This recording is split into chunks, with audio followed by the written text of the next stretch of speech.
This is Comic Picks by the Glick. Hey, I'm your host, Jason Glick. Hey, Jason, what do you have on tap for us today? Well, as I said last time, we're not actually done with Kieron Gillen because, well, all of the stuff, all the relevant issues and tie-ins for his big event series for Marvel, Judgment Day, have finally hit Marvel Unlimited. So I was able to read them and reread them over the past couple of weeks. It's like because it's Gillen had said that he wasn't actually coming back to Marvel unless he was given like the keys to like a big franchise, and he was given the keys to two actually. He was given he and Esad Ribic were given like the license to start a new Eternal series like at Marvel just in time for the new movie to come out, which the movie was all right, and I think that if anything it has a really great cliffhanger or set up for a cliffhanger rather than an actually great movie. But Gaiman and Ribic did a good job of spelling out their case for a new run of Eternals, in the sense that it's like you've got these unchanging beings who are guided by three distinct principles: protect Celestials, it's like protect the machine, which is like the machine that is Earth, and also correct excess deviation, which is basically prevent deviance from going out of control. And they decided to go and upend these things by revealing that not only were Eternals fueled by human lives, because whenever an Eternal dies, a random human is chosen to die in order to resurrect them. But also, it was revealed that the deviants were like the real source of wonder and progress, for the Eternal machine. It's like while deviants were initially thought to be just constantly changing monsters, they're actually revealed to be hey, they're just ones who just keep finding new ways to present themselves within the Eternal machine, and the Eternals are just meant to safeguard that fact, even though it's some Eternals, some deviants just go crazy and just mutate out of control, and that's what the Eternals are meant to protect against. But the Eternals just kind of view themselves as the good guys, the deviants are the bad guys. They're meant to get them in check, and these first two volumes were just basically all about espousing this fact. Now, I thought these first two volumes were pretty good. It was my hope that it's like after years of trying that Marvel would finally have given the Eternals a strong enough creative team in order to grant them a strong enough commercial presence to allow them to tell the story they wanted to, as opposed to most of them being cut off at the knees, back to them when they were with Jack Kirby, and also that time that Neil Gaiman and John Romita Jr. took a crack at them lasted all they did their 7-issue miniseries and then said, okay, everyone else can have a crack at them. And the Fall of Eternal series lasted all of 9 issues. There you go. So Eternals have kind of sort of always been commercial poison with Marvel. And I was hoping that, Gillen and Ribic's take would be enough to allow them to tell a story that would allow them to last beyond just say 12 or 18 issues. There you go. But all that their take wound up lasting was 12 issues and an event, because Judgment Day is what followed after on the second volume of Eternals, because Gillen, being the consummate unprofessional that he is, knew that he was that things are leading into this event, and so basically it involves the second volume of Eternals basically involves Druig, the most duplicitous of the Eternals, being elected Prime Eternal in the wake of his role in the defeat of Thanos, or rejecting Thanos. Yeah, that Thanos as the Prime Eternal. Now he's the Prime Eternal, and he's kind of like a compromise candidate. People realize that, okay, well, he's better than the other ones we've got, but Druig is still kind of untrustworthy and kind of a dick. So we're just going to keep him around until we can find someone else who is better in charge. So Druig thinks about, oh, okay, what can I do to short my position? Hey, wait a second. Correct excess deviation. It's like what other people on Earth deviate a whole lot? Mutants. Yeah, that's right. Because Volume 2 ends with Druig realizing that that the mutants on Krakoa have really deviated a lot from their initial standing. Now, not only are they calling a lot of shots on Earth these days, well, they've also spread beyond Earth to Mars as well. Like, doesn't that count as deviation? I think it does. And while Druig's initial plan is to just nuke them with like an animator device, well, that conflicts with their second principle, protect the eternal machine, which is Earth. So after Druig, Druig and his assistants are bleeding from the eyes after enacting that plan, they realize, okay, it's time to go to war. We're going to correct the excess deviation that is Krakoa, and here we go. So that's the start of Judgment Day. It's not a years seeded in advance storyline of the kind that let's say Jason Aaron's War of the Realms was, but it's also not the kind of hey, this kind of springs up right out of nowhere a business that was say the age, the Age of Ultron, or Fear itself, just to pull some random subjects right on my ass as well. So but the thing is the Eternals fighting the mutants only lasts for the first 2 issues of this 6-issue miniseries. Now I say it's a 6-issue miniseries. That's not counting all the tie-in stuff that's also relevant to enjoying the main plot as well. Which, and I do say enjoy, because I did like this, even though it's I did have the advantage of being able to read all of the main series and all of its relevant tie-ins, because the Eternals throw out their big guns. They say their psychic unimind, where all the Eternals join together and engage in their own psychic assault against but they've also got the other X-Men, their big psychic guns. It's so basically you've got them tying up the biggest guns as well, and also some certain Eternals just being able to be stealthy enough to try and take out the 5, who are the chief architects of the resurrection circuit, on Krakoa. There's all sorts of that, all sorts of business like that, because Gillen, he's one of the current main architects of the X line with his work on Immortal X-Men.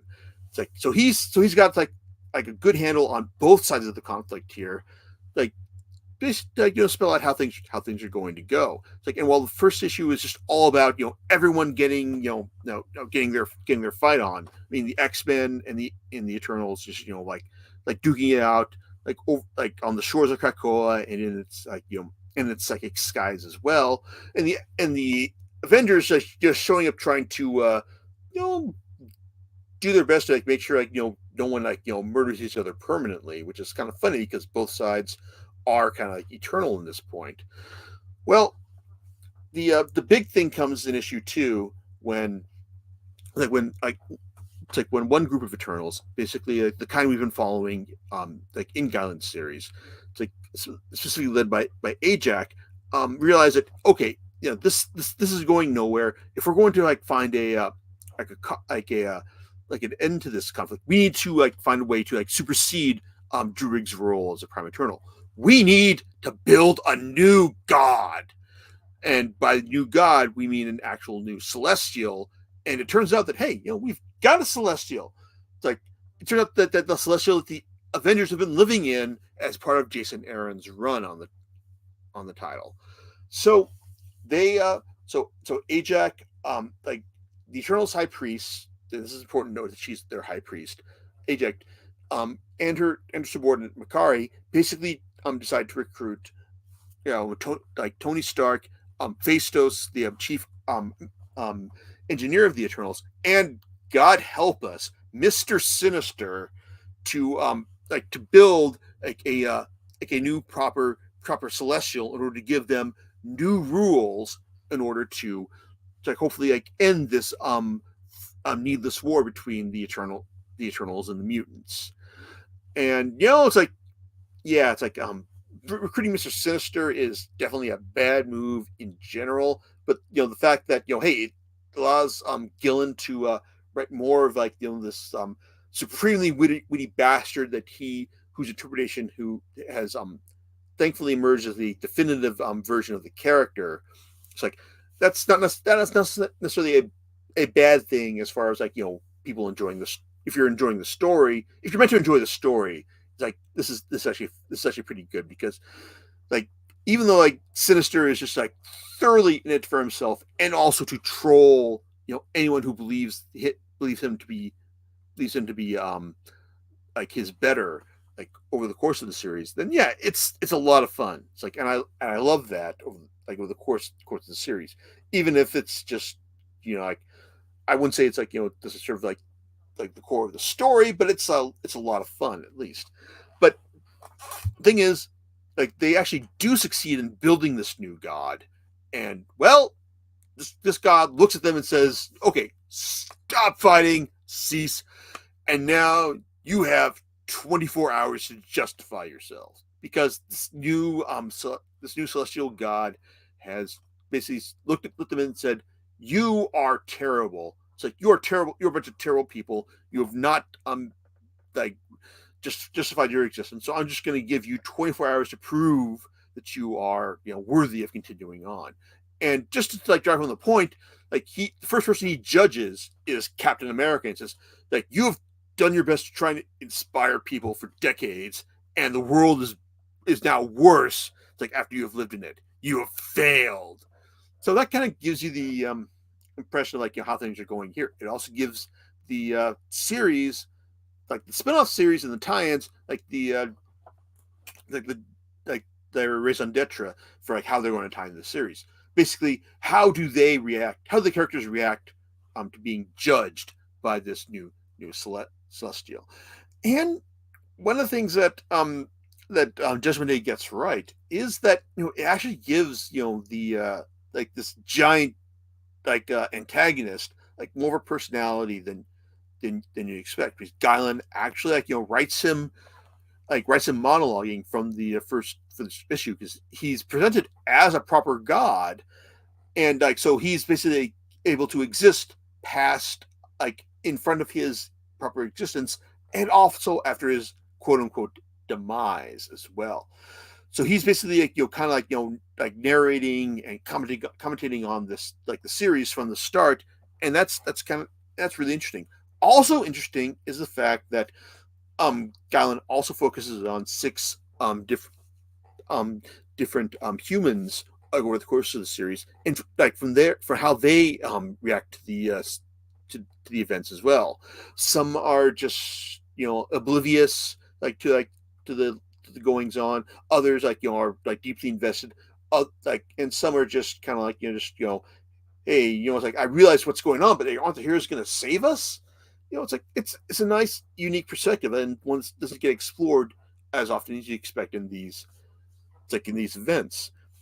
And like there's also, and overall it's like there's a lot of interesting like twists the series takes, such as like seeing everyone like how everyone reacts to being judged, and also the emergence of like ways to try and like subvert the expectations, such as the revelation that, oh, wait a second, one of the Eternals in the exclusion, the Eternal prison, is Star Fox. Now, Star Fox was an Avenger, like someone who like had the power of love, and was reinterpreted by Dan Slott in his She-Hulk run as kind of like it's like a living roofie. Basically, someone who was just like was able to make you fall in love with him, like whether or not you wanted to. Now, on one hand, it's like I can understand that interpretation, but I actually kind of like Gellen's attempt to like push back against that, as someone who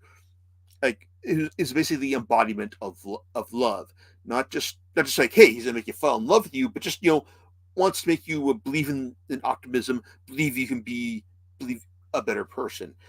and he does that in like in a Star Fox centric tie issue, as well as the series itself. But also the tie issue also has art by Daniele Di Niccolo, who illustrated 3 great volumes of Seven Secrets. So yeah, it looks great as opposed to being written quite well as well.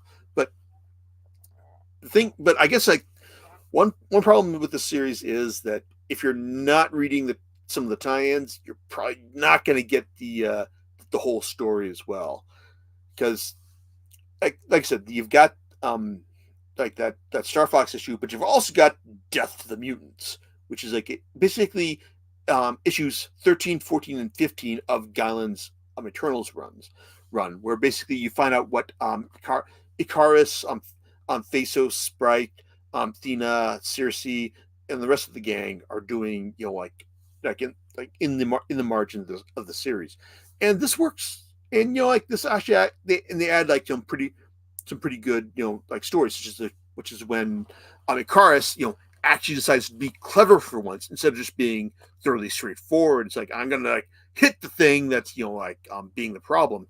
Like he decides like, hey, like why don't we actually like try to be something else instead of being like Eternals. So that's pretty clever for the first issue. But we also get like stuff like Minmosine, the it's like what? It's like the big flaming like I remember the Hex, which is like the giant kaiju like Eternals, being it's like it's like being like the flame of creativity, but also just talking to a like human about like the works of Sylvia Plath and all. It's like that's kind of fun as well. And then also the human machine, which Gailen is presented as a quirky, weird, like funny voice of the Earth, who also thoroughly loves Deep Space Nine. It's like also like has its moments as well, especially in the third issue, where it's being corrupted by the by this new eternal celestial god. It's like, and it's like as this god is like telling him like, you will self-destruct as I've told you to, and the eternal machine basically says, no, I won't, because that's not, because the Eternals, the principles say, I will protect Celestials, I will not obey them, and just like, hey, and it's like, and the Celestials like, hey, I don't care. It's like, you're going to do what I tell you to, like, or else you will die. And the Eternal Machine basically says, "Come at me, bro," which is great.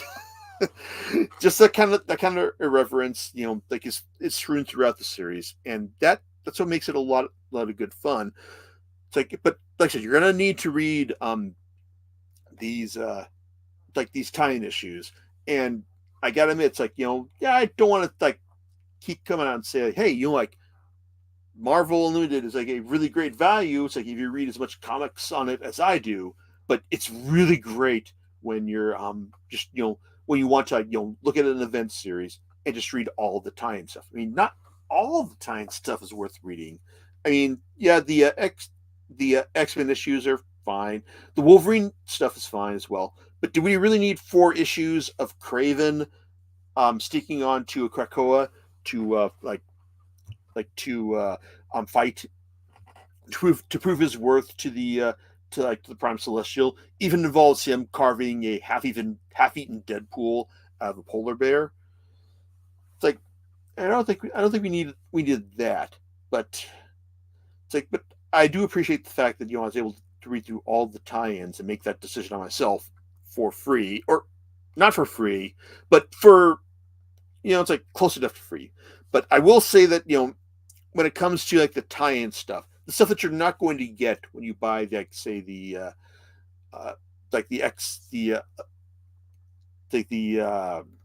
Judgment Day collection, which collects the the 6-issue mini event series plus the 3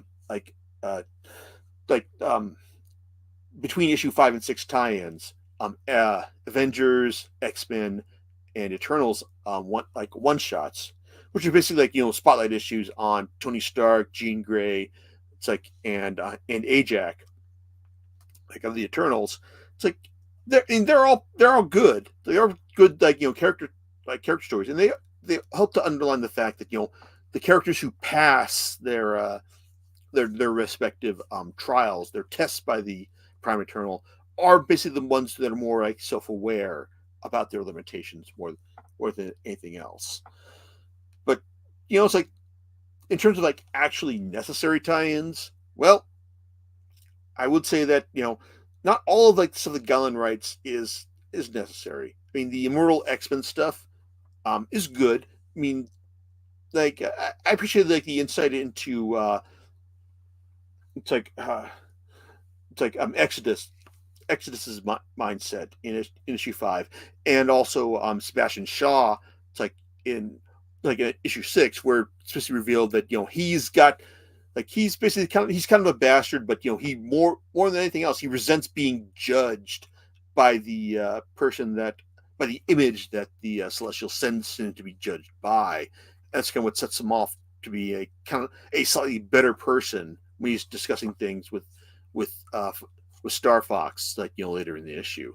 But then there's also like issue 7, which basically is like the spotlight up, it's like on Nightcrawler, and well, that's him just trying to be his usual dapper chipper self, like in the spot of Apocalypse. It's also kind of crucial in the sense that you wonder like, well, why does Orcus show up fighting against the Celestial in issue 6? Well, he's got that's Immortal X-Men issue 7 has the explanation there. Also, if you're wondering why Magneto shows up to nuke like Uranos, the most evil and diabolical of Eternals, it's like in issue 5, no, issue 4. It's like then you've got to read X-Men Red issues 5, 6, and 7. In fact, these are probably the most crucial tie-ins to the series, because they offer specific explanations as to why Uranus gets defeated and why he needed to be defeated. It's like in the first place, and also but also like in that regard, let's see. Legion of X issue 6 is also kind of imperative, because it shows you like, well, why did Legion or David Haller fail when he went toe to toe against Uranos, like in the margins of those X-Men Red issues? Well, like Simon Spurrier has a certain amount of contempt for being asked to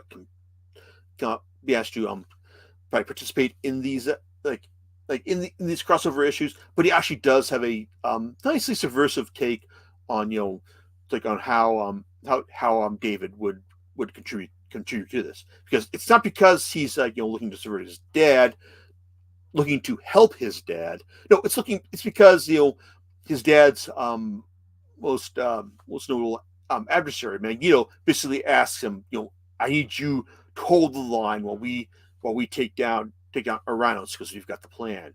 And David, is just kind of like resentful of the fact that I didn't, I'm still around, I'm alive, but I didn't get the hero's death. Is it wrong for me to resent that? And that's the margin that he's judged by. And like the ultimate judgment he gets, he's not reassured by. So I like that. And also the X-Men Red issues also further the overall story of the series.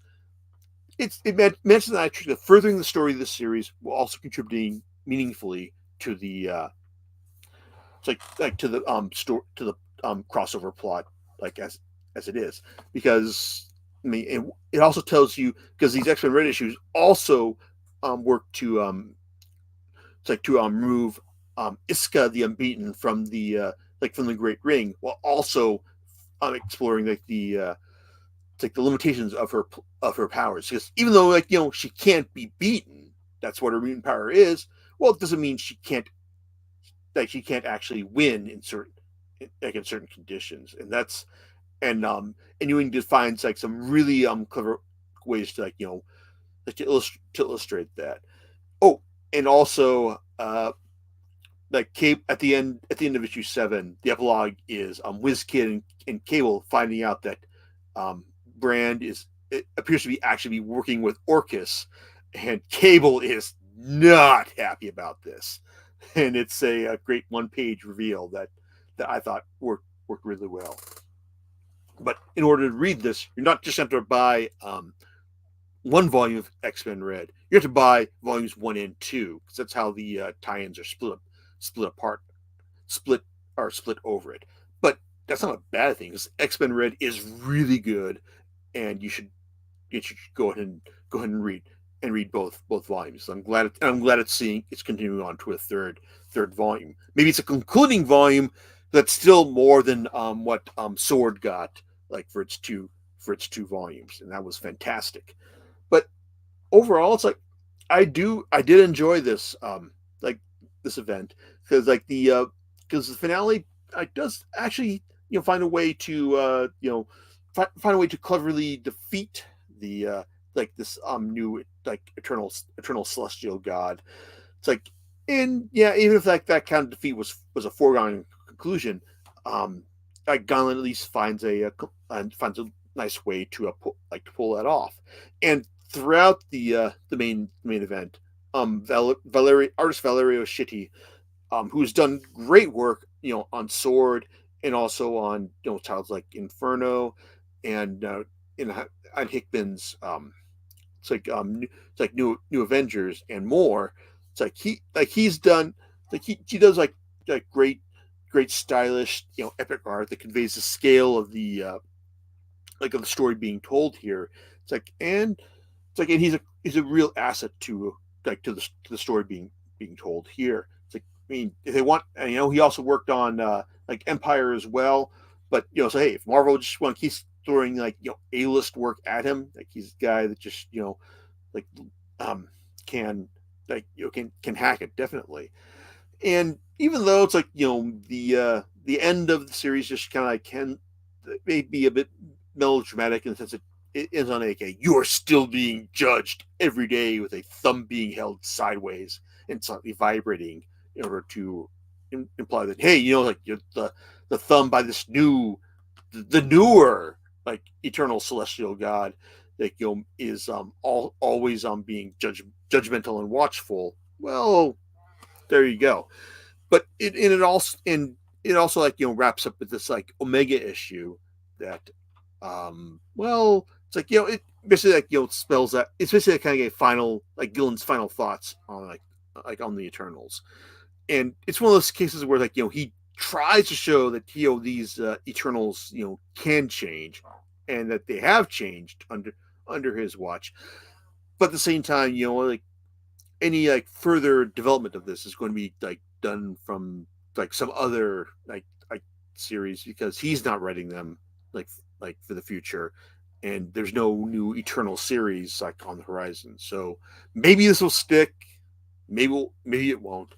But overall, it's I enjoyed it. And even if the overall changes for that that Gillen puts forth here aren't lasting and sticking, I still enjoyed what he did here. And I do recommend picking up the main series at least. You can also pick up the companion, which has the Death to Mutants and Omega and Star Fox issues and more. But really, it's you're also going to want to pick up X-Men Red volumes 1 and 2. 2 has not been released yet, but I do recommend it because X-Men Red is fantastic, and hey, it's more of a chance for Al Ewing to write more of Roberto da Costa. It's which he did so well in his New Avengers series, and I think that's enough of a reason as it is. But overall, it's Avengers X-Men Eternals Judgment Day. It's definitely one of the better events I've read from Marvel. Even though it's yeah, you're probably gonna want to you're gonna be left probably spending a lot in order to depending on how you're gonna pick up and read all of this stuff for the main series and its tie-ins. So there you go. Well, sounds like something I'll be picking up. So, I mean, it sounds interesting.